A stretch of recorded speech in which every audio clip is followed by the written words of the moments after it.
Okay, Cadre.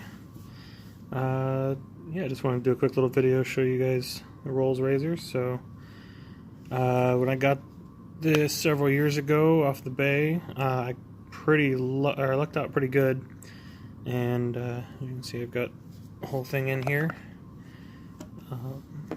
there, and I mean I think I got pretty close to this thing being almost new old stock.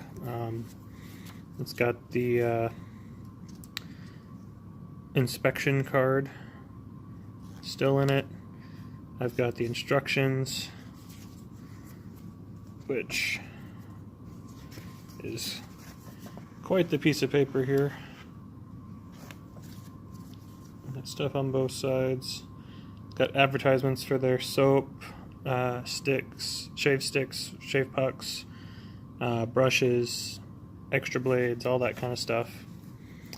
These guys were made from, I think, the 1920s through around sometime in the 50s. So this guy's decently old. I haven't checked, I should probably do that. Might do that before I post the video. I haven't checked the serial number that's over here, but this is the Imperial number 2. So this is nickel plated, I believe steel case, and it's got the little buttons here on the side on either end to open the lids. So I'll open this one up for you. So this is the hone lid coming off, and you can see this is just, I mean, that's in beautiful, beautiful condition, and it's definitely super smooth. Kind of got some grooves where the razor sat for a long time. I don't know, I haven't used this hone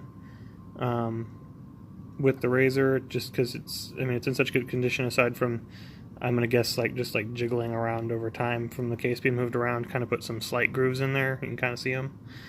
I don't really have a good way of, I would have to like pull this out somehow, and I'm afraid I'd break it if I did that, to try to lap that smooth. So I don't use that. I did hone the blade up when I first got it on my regular honing progression, and that's been pretty good so far. So then here we have the razor. I've seen some people store the handle here sitting like over this and laying down, but I think that's why a lot of people hones you see on these are cracked, because people don't get it in there just right, and that puts pressure when you put the lid on. It's actually meant to store over here in this track, and that keeps anything from moving around very much. And then to get it out, you just take this handle and then slide that out of there. Of course, I'm doing this on video, so I can't get it.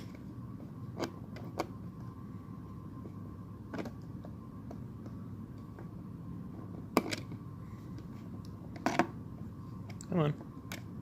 There we go. Okay, so there's your handle. That'll be close for you. So it's nice, some nice knurling. It fits perfectly over the back of that blade, and it has a little kind of the ball there to hold good pressure, a little bit of spring to it. And so then, the main reason I want to do this video is kind of show you guys the mechanism for how this works. So this other lid has the strop in it, and that's also in really good condition. I probably ought to get my hands on some neat's foot oil or something and rub a little bit of that into there to get it good, but condition it up. But it does a really good job.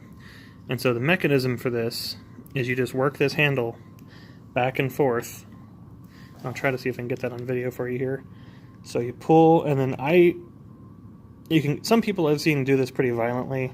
I try to be careful with it, but you got to still make sure that this bar does flop when you go, but you just go back and forth, and it goes like that. The lids are not interchangeable. The strop has to go on one side, the hone goes on the other side, because when you flip this around, if you wanted to use the hone, you would take the strop lid off, and then instead of dragging the blade across, it would actually push the blade across like in a honing motion. Sorry, I forgot my tripod today, so I'm a little closer than I intended to be. So it actually pushes the blade along in a honing motion. to get that edge nice and sharp. Yeah, so then when you want to get that blade out of there to use it, just slowly push it so that it does that. It rotates 90 degrees and comes right off. So then for the blade, there's the hole. You got some, that's right, there's the hole. You got some markings. And then you can see it's kind of a little hard to see with that. It's not want to focus for me. There we go. So it's probably, it's a little bit of a hollow grind. I would say maybe half hollow. But it's got that bar on there, and the bar does move. Try to do this without cutting myself. There we go. So the bar moves. It's not really much of, I mean, it acts a little bit as a guide bar, but less than a safety bar, more than anything. But you do use a pretty steep angle, just like a straight razor with this. And yeah, so like I said, I honed this up on my normal stone progression when I first got it, and I've only used it limited amount, so it's still pretty good.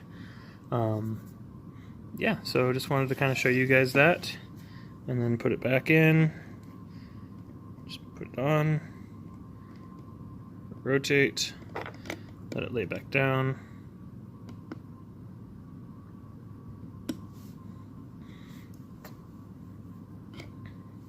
And then handle goes in before you lay the mechanism down.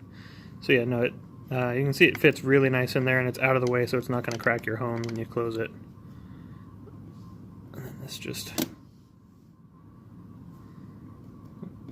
we go, lays down in there, out of the way.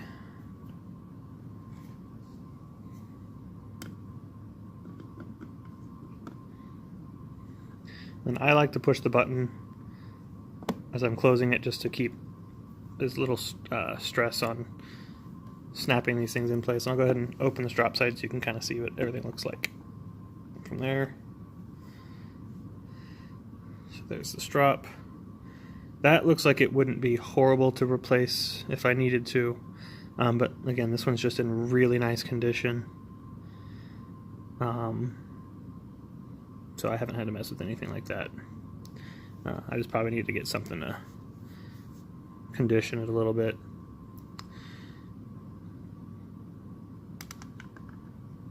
But yeah, so that's the Rolls Razor for you guys. There's a decent amount of information online available. They're not super rare, but you just don't see them used a whole lot because a lot of them are broken or missing pieces. So I got lucky, I got everything on the first go and with the one kit, but a lot of people, in order to put together something that's actually usable, they have to buy multiple kits to get everything. And that can get a little pricey. So that's basically it for this video, so I'll see you guys around the pages.